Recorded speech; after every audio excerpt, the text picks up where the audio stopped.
Hoje nós vamos falar sobre o que o brasileiro tem em mãos em termos de Bíblias, as Bíblias traduzidas e a segregação confessional. A Bíblia na sua mão, quem traduziu? Quem controla? E por que você nunca foi informado disso? Você acha que já sabe o que é pecado? A Bíblia define. 1 João, capítulo 3, versículo 4. Abre aspas. Todo aquele que pratica o pecado também pratica a anomia, e o pecado é a anomia. Pecado é anomia significa estar sem Torá. Agora pensa comigo.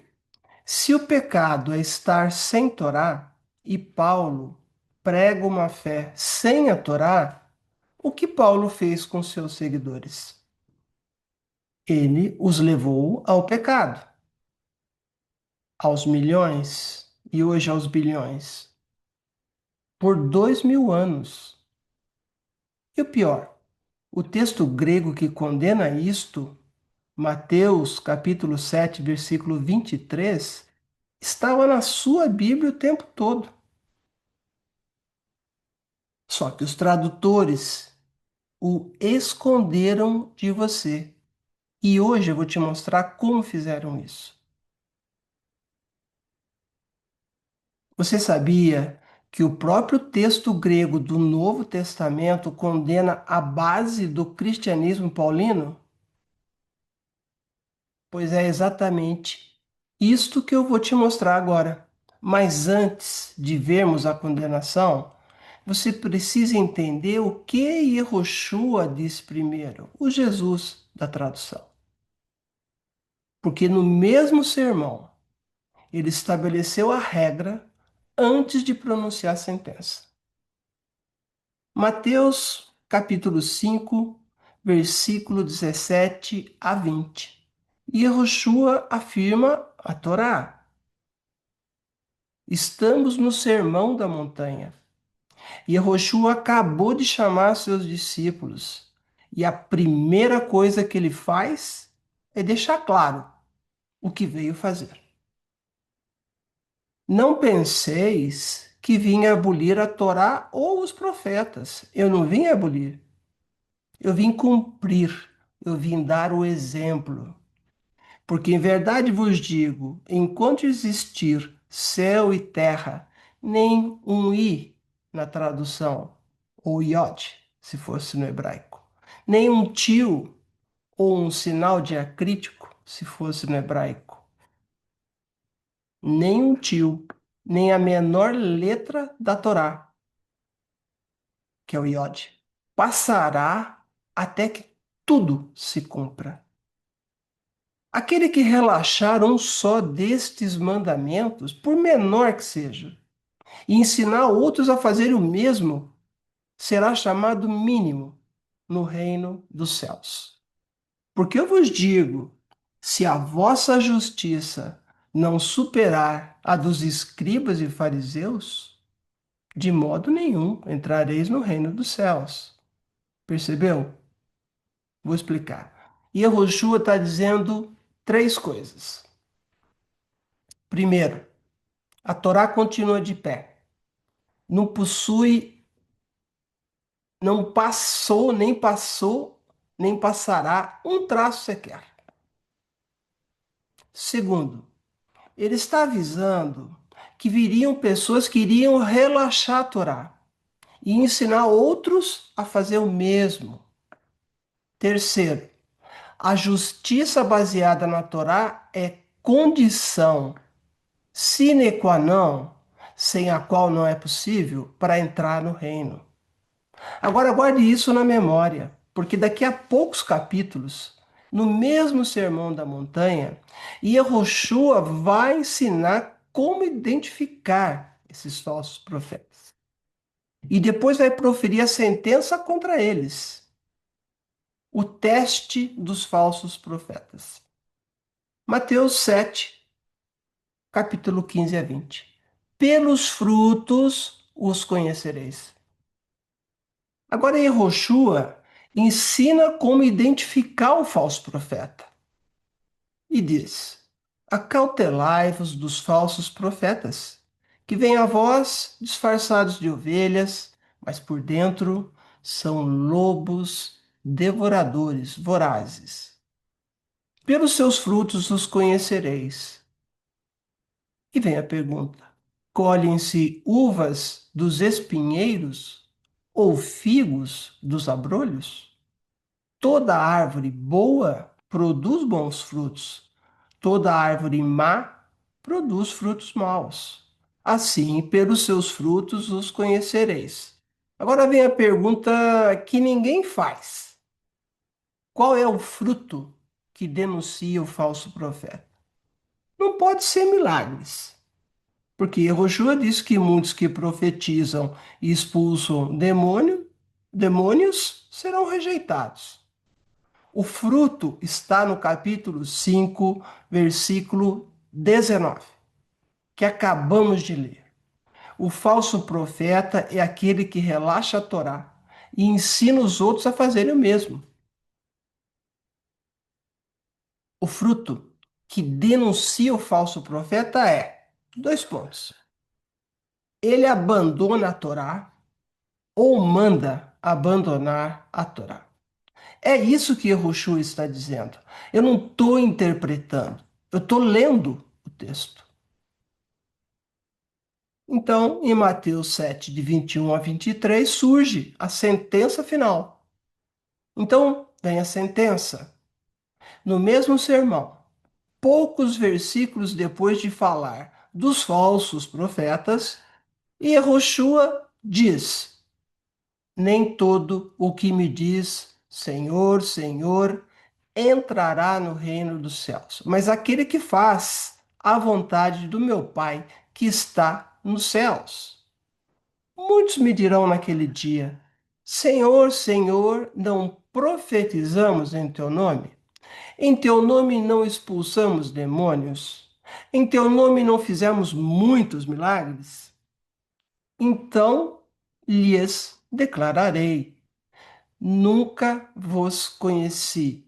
Apartai-vos de mim, vós que praticais a anomia. A palavra grega é essa, anomia, formado por duas partes. O prefixo a, que é um alfa privativo, quem estuda grego sabe o que eu estou falando, que é uma negação, mais a palavra nomos, que em grego significa lei, Torá. Anomia significa literalmente estar sem Torá. Veja que Yehoshua não condena hereges. Yehoshua não condena pecadores genéricos. Yehoshua não condena ateus. Ele condena especificamente aqueles que vivem na condição de, abre aspas, sem Torá. Fecha aspas. Então vamos conectar isso tudo para ficar bem claro os três pontos. Primeiro, Mateus 5, 17 a 19. Yehoshua afirmou a Torá, diz que quem relaxar e ensinar será chamado mínimo. Segundo, Mateus 7, 15 a 20.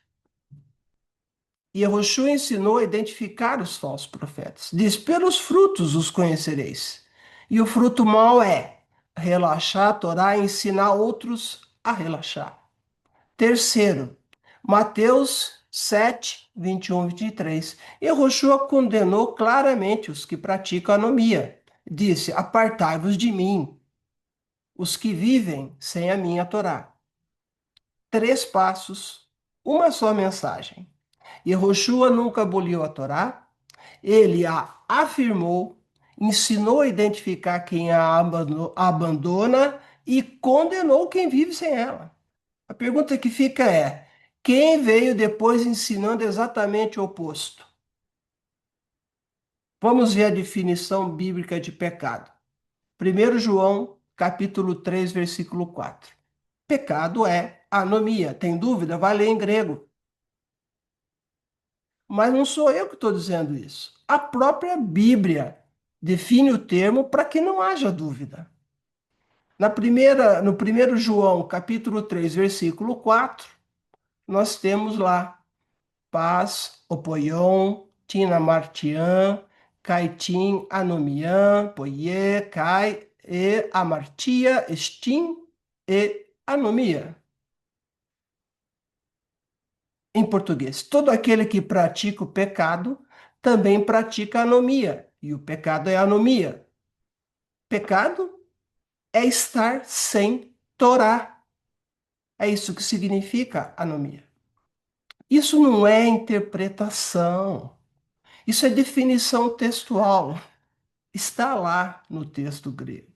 A Escritura está definindo o próprio conceito de pecado, como a condição de estar sem a Torá. Iniquidade, mal, tudo isso que você ouviu é tradução e eu vou explicar daqui a pouco a diferença. Agora eu pergunto: se o pecado é estar sem Torá, e Yehoshua, Jesus na tradução, condena quem vive sem Torá, o que foi que Paulo pregou? A cronologia expõe exatamente tudo isso. A cronologia, ela é devastadora para a teologia paulina.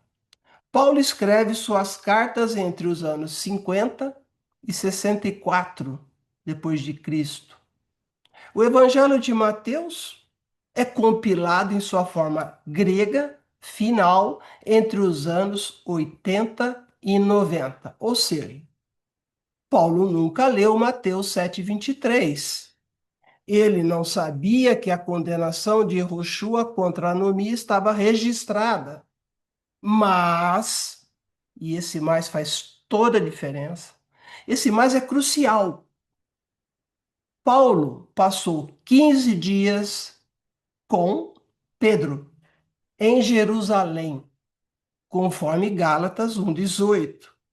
E o verbo usado ali no texto grego é historisai, que significa investigar, aprender, interrogar. Pedro estava lá.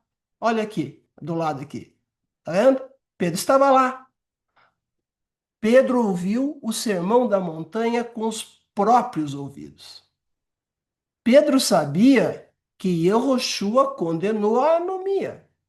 E Paulo passou 15 dias aprendendo com ele.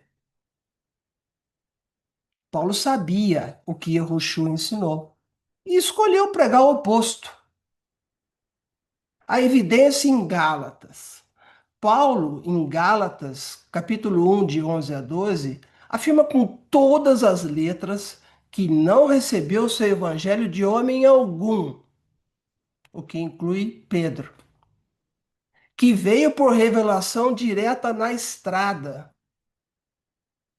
Paulo está deliberadamente se colocando acima da tradição apostólica, dos discípulos de Yehoshua. Ele despreza o testemunho dos que caminharam com o mestre, com Yehoshua.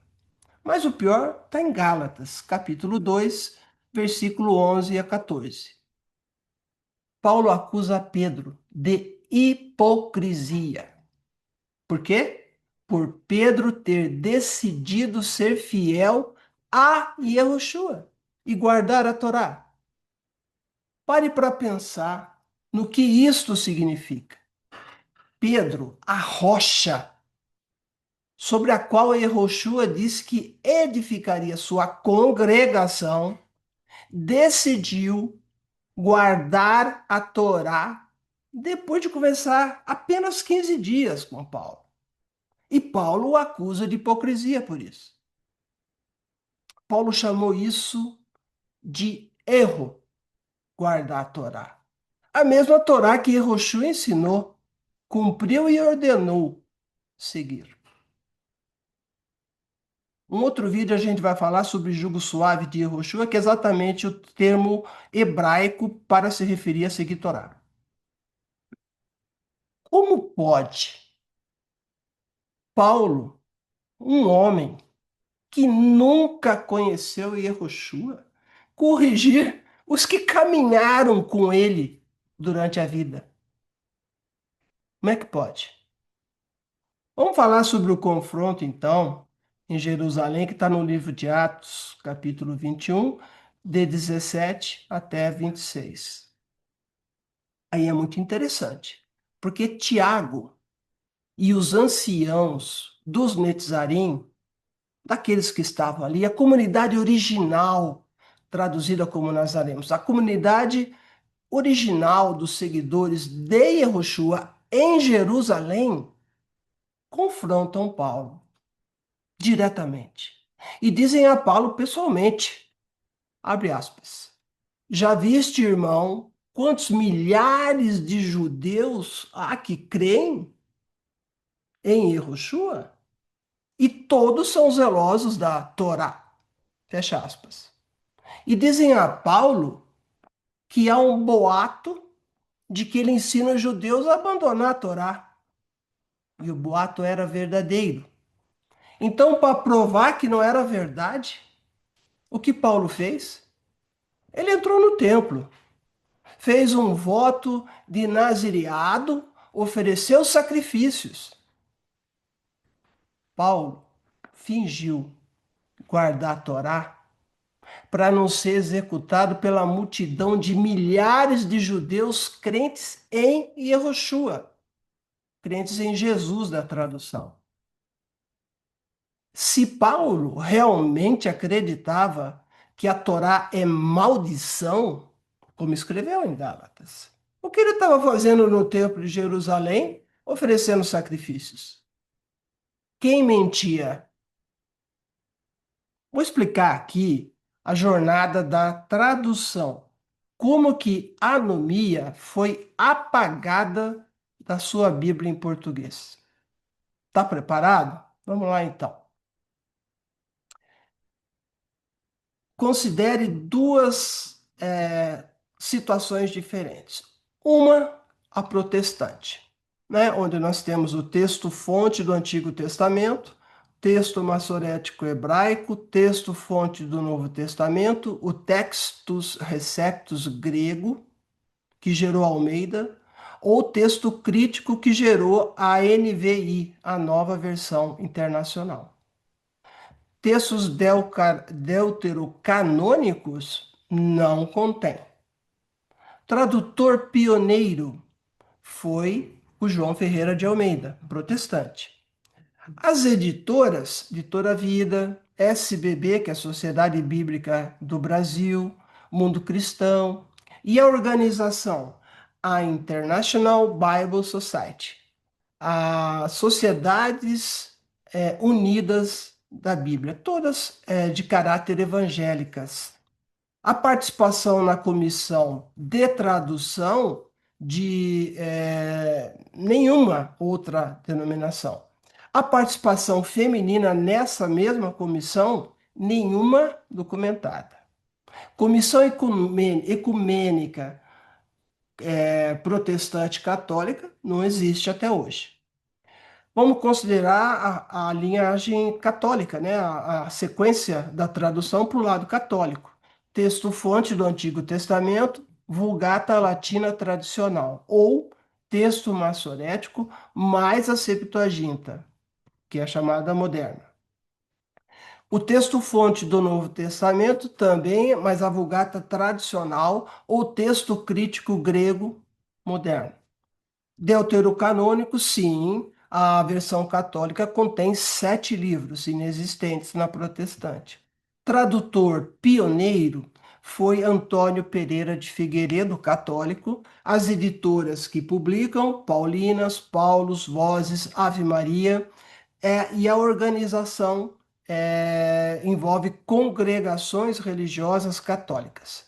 E sim, nós temos a participação feminina, um fato inédito, da irmã Zuleika Silvano e da irmã Elisângela Chaves. Isso é inédito, foi a coisa de 3 anos atrás. Então, 2 tropos, 2 cadeias textuais, 2 histórias e nenhuma ponte entre elas. Não há até hoje uma comissão ecumênica de tradução bíblica no Brasil. Um fato que diz muito sobre a segregação confessional que atravessa o cristianismo brasileiro. Agora, com essa cadeia textual em mente, vamos entender a definição bíblica de pecado e o que Yahushua realmente condenou. E aí nós temos que entender a jornada dessa palavra, da palavra anomia. Agora você entendeu, mas deve estar se perguntando: por que eu nunca ouvi falar disso? Por que a minha Bíblia diz iniquidade e não está escrito sem Torá? A resposta está numa jornada de 2000 anos de traduções. Primeiro estágio, o texto hebraico. Na Tanar, ou melhor, no Tanar, o conceito de agir, entre aspas, sem lei, era expresso pelo termo fera, que significa rebelião contra a Torá. O segundo estágio envolve a Septuaginta, na linha de traduções que vieram depois do texto hebraico. Entre 285 e 246 a.C., os tradutores judeus de Alexandria traduziram Torá por nomos, uma palavra grega que significa lei genérica, sem compromisso com ela. A partir daí, o grego criou anomia, o alfa privativo que falamos, mais nomos, para significar estar sem lei. O terceiro estágio, o Novo Testamento grego. Vamos entender que quando traduziram o que Yehoshua e João disseram, usaram o mesmo termo, anomia. O quarto estágio é a Vulgata Latina. Nós estamos falando de 2000 anos, tá? Então vamos seguindo a sequência. O quarto estágio é a Vulgata Latina. Jerônimo traduziu anomia como iniquitas, que significa, em latim, injustiça, maldade. O significado de sem Torá foi rompido aqui. Quinto estágio, o inglês, versão King James. That work iniquity. As versões mais modernas vêm evildoers, raramente lawlessness, ou seja, tá difícil manter o que era original, praticamente já acabou de vez. Sexto estágio, português. Almeida usa iniquidade. A nova versão internacional, que a título de curiosidade foi coordenada por Luiz Saião, o pastor Luiz Saião, optou por mal, nunca sem Torá. O povo brasileiro nunca soube, e vai estar sabendo agora, nunca soube. E aí a gente tem uma ironia revelada. Paulo escreve mais de 100 vezes sobre nomos, a lei. Ele argumenta contra ela, mas Paulo nunca usou a palavra anomia para descrever o que ele mesmo ensinava. Por quê? Porque anomia significa estar sem Torá. E ele sabia que isso era uma condenação na sua época. Já Yehoshua, que é o Jesus da tradução, na tradução grega de Mateus 7:23, encontramos exatamente essa palavra, anomia. E João, em 1 João 3, capítulo, versículo 4, define pecado como anomia no grego. Então Paulo pregou contra a Torá. O efeito foi a anomia, é óbvio, mas ele nunca usou essa palavra, porque ele sabia que estaria assinando a própria condenação. Durante 2000 anos, ninguém conectou esses pontos. Agora você acabou de conectar. A sentença final está em grego, na sua Bíblia grega, antes de ser traduzida e corrompida no idioma português. O próprio texto grego que os paulinos usam como autoridade máxima testemunha contra eles mesmos. Naquele dia muitos dirão: Senhor, Senhor. Mas a resposta já está escrita há 2000 1000 anos. É simples, está lá escrito. Pode abrir e veja em grego também. Abre aspas. Apartai-vos de mim, apartai-vos de mim, vós que praticais a anomia, vós que viveis sem a minha Torá. 3 passos. Mateus 5. Yehoshua afirmou a Torá. Mateus 7, 15 a 20. Yehoshua ensinou a identificar quem abandona. Mateus 7, 21 a 23. Yehoshua condenou quem vive sem ela. A conexão estava na sua Bíblia, o tempo todo, só que escondida pela tradução. Agora você sabe.